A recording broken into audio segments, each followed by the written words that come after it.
Thank you, everybody, for coming. The title of what I'm going to talk about today is Michigan's Blueprint for a Brighter Future.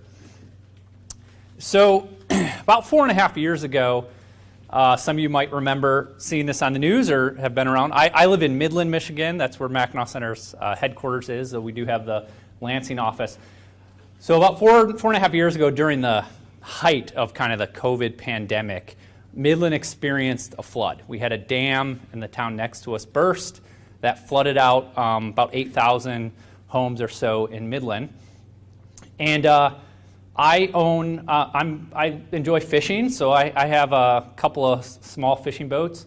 And so when these flood waters were rising, we were kind of at this point where people didn't know how high was the water going to go from this dam. And it had flooded out many basements, and people were worried about what level it was going to go to. But when the dam burst, I was going around with my boat, kind of picking up people, picking up valuables, picking up pets, things like that.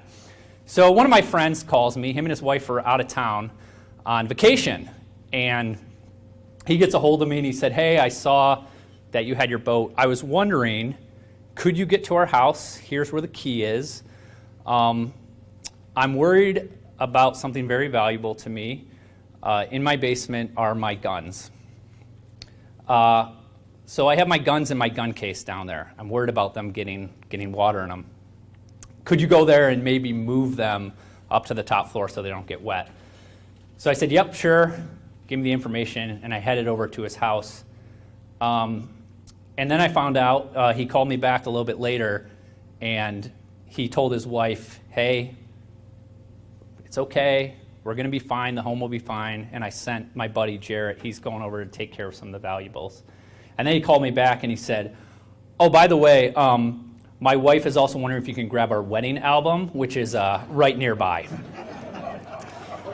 So one of the things that the Mackinac Center has learned from my friend, at least that I have learned, is the importance of priorities.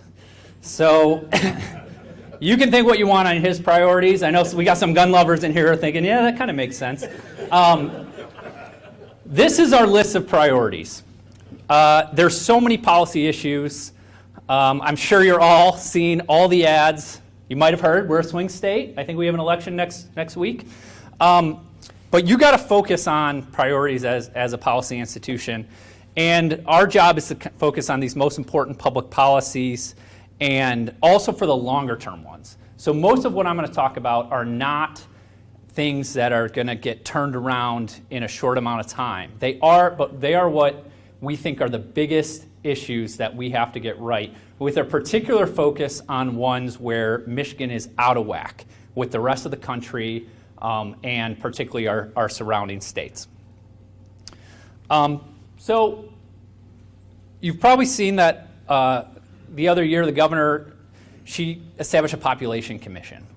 Michigan has been struggling with population, and we were once a growth state for the first half of the 20th century. We were growing very rapidly, and then that began diverging, and we've struggled with population. There's been points where we have done better than others. It's kind of commonly thrown around. We've been struggling for 50 years. We have had spurts of growth over that 50-year time period. And the Governor's Population Commission, which had, I guess I'll be generous, a couple of good ideas, but many that were bad ideas or were not going to be real effective. And so what you hear, if you hear from people about what's our trouble with population, one thing is, well, we're a cold state. It's just about the weather. Well, we've had the same weather for all that time period, including times when we were growing quite a bit. And some of our fastest growing states, Idaho, Montana, North Dakota, they got cold winters, and they're growing very rapidly. And by growth, I mean not just population, but also income and job growth.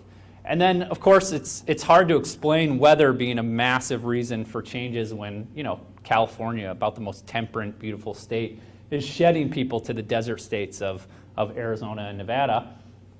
And it can't be all geology and natural resource. We've got good natural resources, and we have many that are much better than other states. We share an international border with our largest trading partner. We have a connection to the Great Lakes. We have all of this water that we talk about. And so all those things are extremely valuable. And then, so a lot of reasons why people move, and sometimes that they don't even realize, is based on public policy in one way or another. And if you hear from normal people or you ask, oh, why did you move here? They will mention things. I got a job here. I found a home that was affordable. I found good public schools. I just noticed it was a lot easier to live here than somewhere else. Joe mentioned being an expat from Illinois. My family came, when they arrived in this country, on both sides arrived in Illinois. And I'm sad to say I've gone through what many in Michigan, which is most of my family is now out of that state. And that is very public policy based. All right, so what are the problems? Here's kind of our map. This is the map of population. You can kind of see when we began diverging away. We're a growth state basically up until 1960, 1970. And then besides a couple of years here and there, we've mostly kind of flatlined compared to the rest of the United States. And so let's talk about the biggest issues and the things that we have to get under control. These are big issues that hit homeowners, and they're big things where our public policy is not in line with what we believe we need. Energy. So Michigan has, we need reliable and affordable energy. And on both reliability and affordability, we're going in the opposite direction. Of course, everybody believes we need reliable and affordable energy. Every politician, Democrat, Republican, Libertarian, everybody will say the same thing. But we are making policy decisions taking us away from that. I'm sure some people in this room might remember, but probably most people don't. You think about energy as hopefully the lights turn on. Here's what my bill is every month. And that's usually what most people think about. But from 2000 to 2008, Michigan, we moved to a fully competitive electricity for how you got your electricity at home. And many other states have that, where you could have a choice among providers and who you want. In 2008, we got rid of that. We said, we are going to hand a monopoly to two companies, and that's who you're going to get your electricity from. And then at the same time, we were pushing mandates on top of these electricity companies, many saying, here's the type of energy you have to provide. You have to get much more from wind, solar. You have this renewable portfolio. We began shutting down the more reliable parts of the energy we had, coal plants, nuclear plants, natural gas. And that has caused us to come towards this almost crisis point in the state. So you may think, okay, yeah, everyone knows we pay higher energy prices. By the way, before we changed our law to do the monopoly, we had the lowest electricity rates in the Midwest. 15 years ago, we had the lowest rates in the Midwest. Today, we have the highest rates, and it's by far the highest rates. Maybe it was worth it, right? If it meant things got more reliable, it has not. Our power outages are far higher than other states. And these are really serious. We've had people die here in the state of Michigan.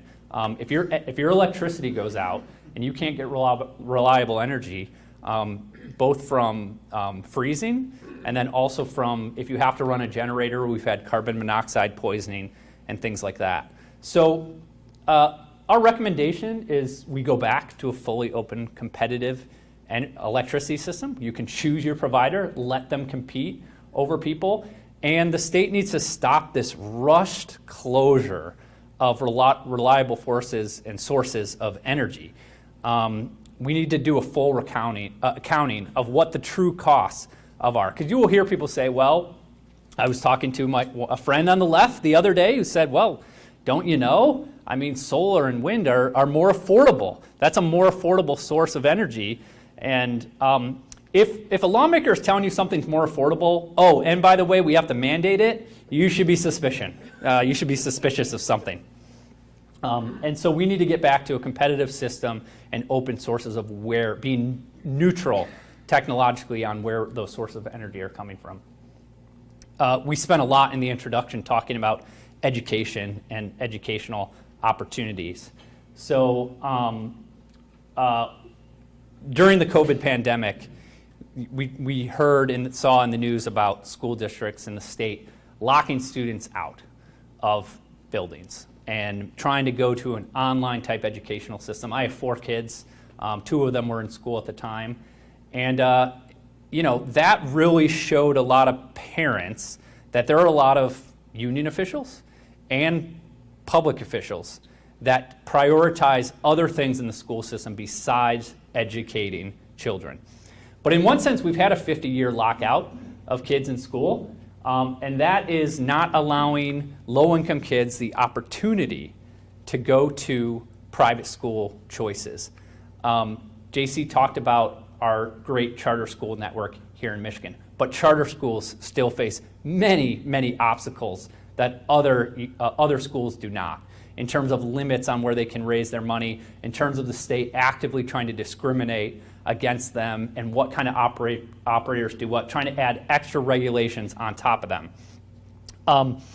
And we are surrounded by other states that are doing school choice at the private school level. And 14 states, just in the last 4 years, have moved to a fully open school choice where you can take almost the entirety of the money that your children get to go to school and go to the choice that you want.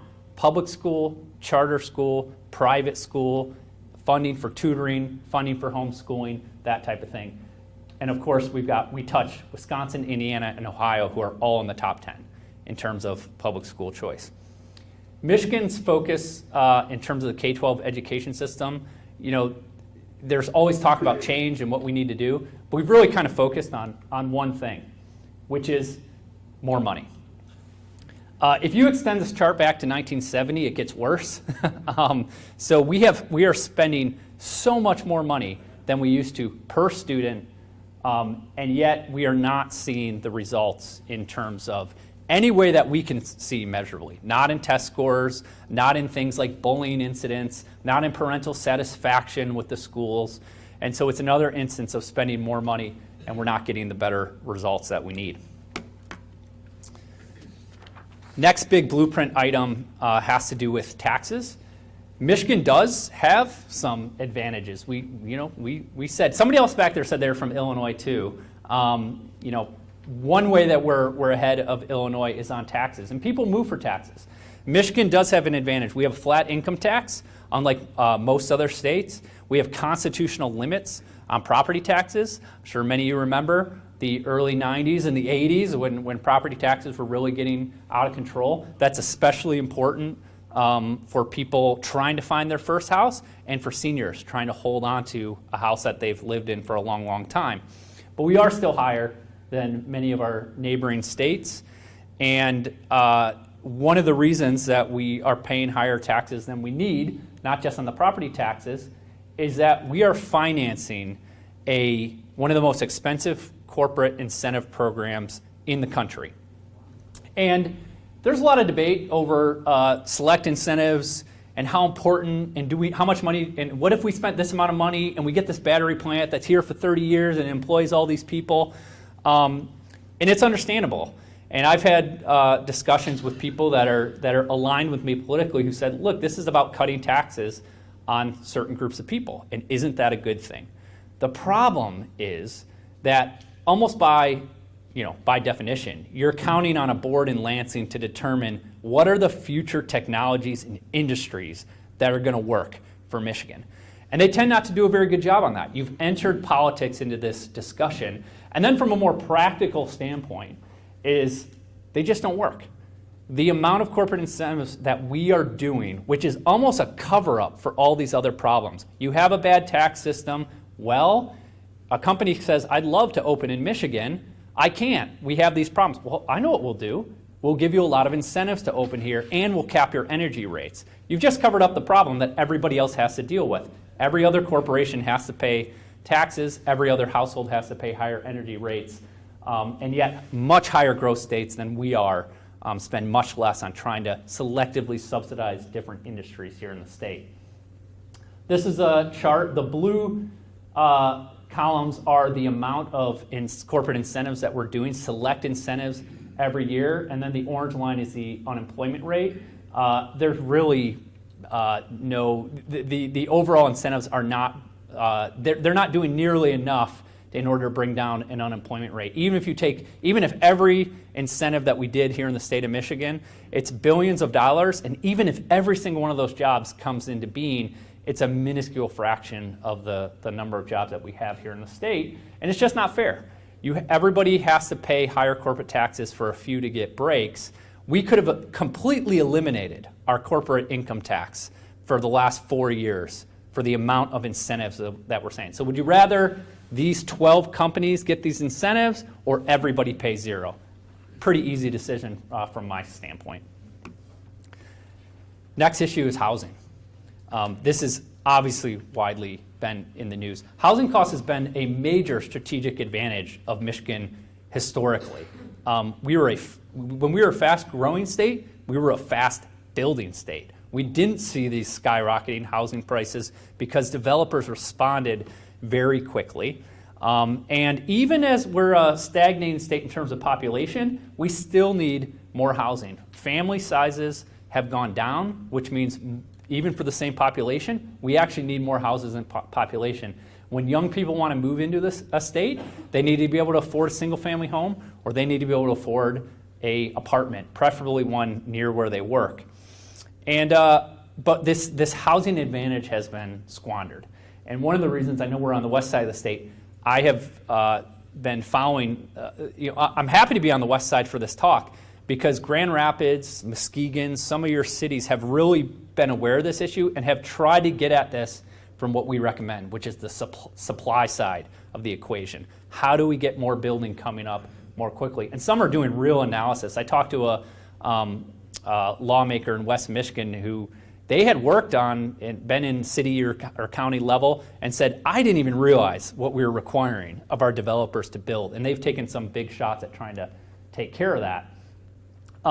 If you go to Metro Detroit, Oakland County in particular, but most of the metro area, that is among the strictest zoning requirements across the entire country.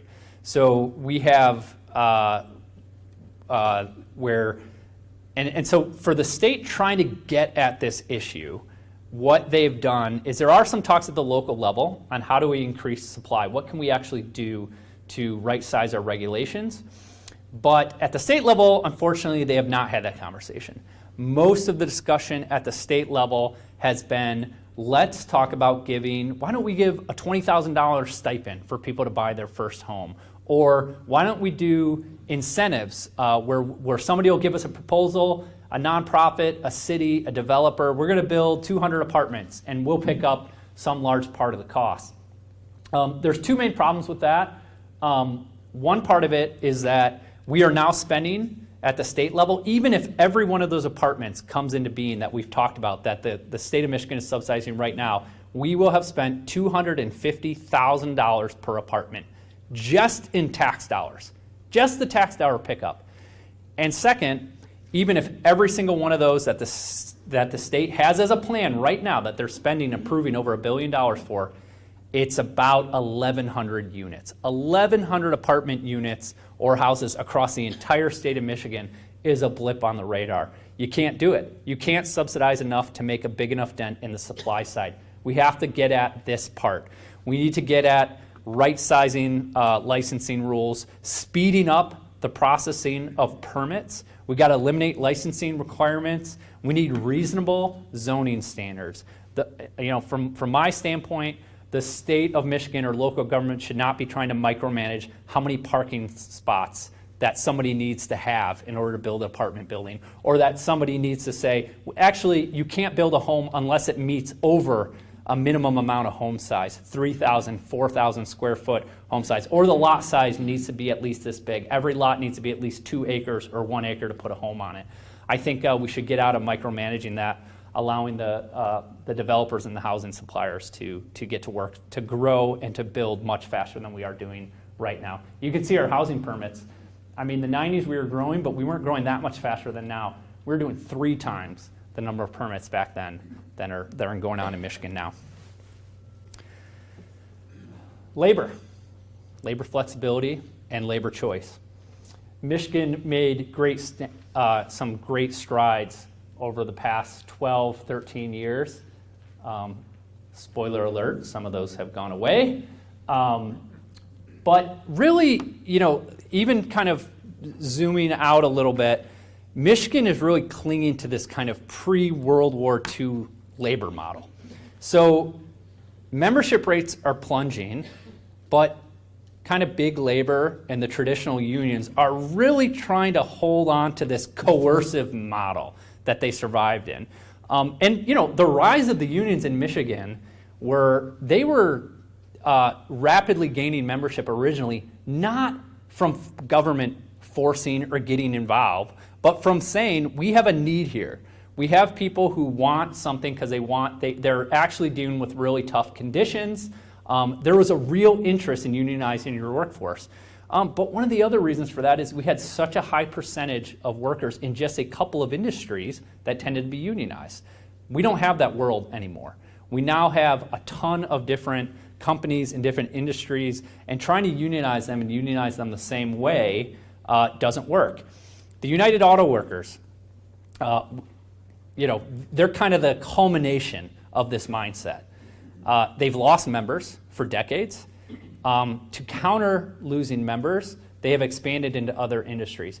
They are now almost half public sector, public employees and half auto workers. So they're very close to, they shouldn't even be the United Auto Workers anymore. The UAW represents 25% of their membership are university employees.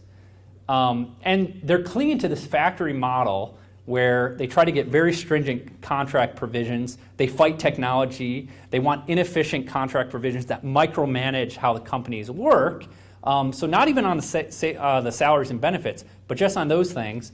And they're focused on that point. And if they don't get what they want, they go on strike. And that includes at the auto plants, but also on the university campus where you're striking over, Israel, Gaza, Palestinian rights. And that's a really old model that ends up causing a lot of inefficiency in the workplace. And then separately, states can actually have an effect on this. They can do things like say, hey, you can unionize and you can focus and bargain over contract benefits and salaries and health care or something like that. But in Michigan, we've backtracked. We used to limit kind of what you could somewhat over what you're bargaining over. And then now we're back to, of course, the repeal of the right to work law, trying to force people back into unions against their will, forcing them to fund hyper-political organizations, many of which don't represent the values that they hold. And then mandatory prevailing wage, bargaining rules that encourage strikes, encourage unrest. We had a UAW strike last year. We're kind of on the precipice of another one. And you just can't run some of the largest auto companies in the world, not efficiently, if you're constantly worried about strikes. It just forces you to make investments you already wouldn't make and forces you to take risks that you already wouldn't take. And yet our labor and union environment here is very focused on the past. Last area is fiscal responsibility. An interesting fact to me is that the state of Michigan and the state of North Carolina, the closest state to our population, around 10 million, is North Carolina. Our state budget, just on state items, not what we get from the feds, not what they get from the feds, we spend over $80 billion a year. They spend less than $60 billion a year. Does North Carolina have 20, 25% better roads, better schools, better health care than we do? Probably not. It's certainly not showing up in the population statistics or the happiness of the people there, and yet we are spending so much more than other states of similar sizes. And the only answer to that is that we're spending it less efficiently than they are. And so our fiscal stability ratings, which is a measure of taxes related to the amount of debt, and trying to capture, are we getting a good bang for the buck for our services? We just aren't. We aren't here in Michigan. One of the reasons is debt. Our school retirement system, we're spending much more trying to make up for the pension debt. Promises from decades ago that are for people in the future from now that we're all trying to pay for right now. Our prison system. We have about 25% fewer workers in the prison system, but we're spending more on that system than ever before, adjusted for inflation, far more today than we used to. And the reason for that is that the benefits have gone up, and especially the benefits that we've promised retirees. So Michigan needs to get a hold on its budget. During this era with unprecedented federal money, we have jacked up spending far faster than population growth, far faster than inflation growth. And I really doubt that citizens are feeling better gains, better services from the amount of spending that we've done. It's far more likely that you're just getting extra waste. And so Michigan really needs to cap the amount of spending that we're doing every year, hold it to the rate of inflation and population growth, and any extra revenue that we bring in needs to go to something more productive. Number one, we got to get our fiscal house in order. So we need to get a hold on this pension debt, this $40 billion a year of money that we own retirees, people who are not going to be able to go back in the workforce if this fund gets in danger or we have to make cuts to it.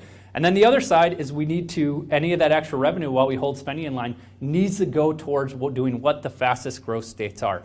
Lowering our business taxes, lowering our property taxes, and moving towards a system where we entirely get rid of our income tax, which is what all of the fastest growing states have done.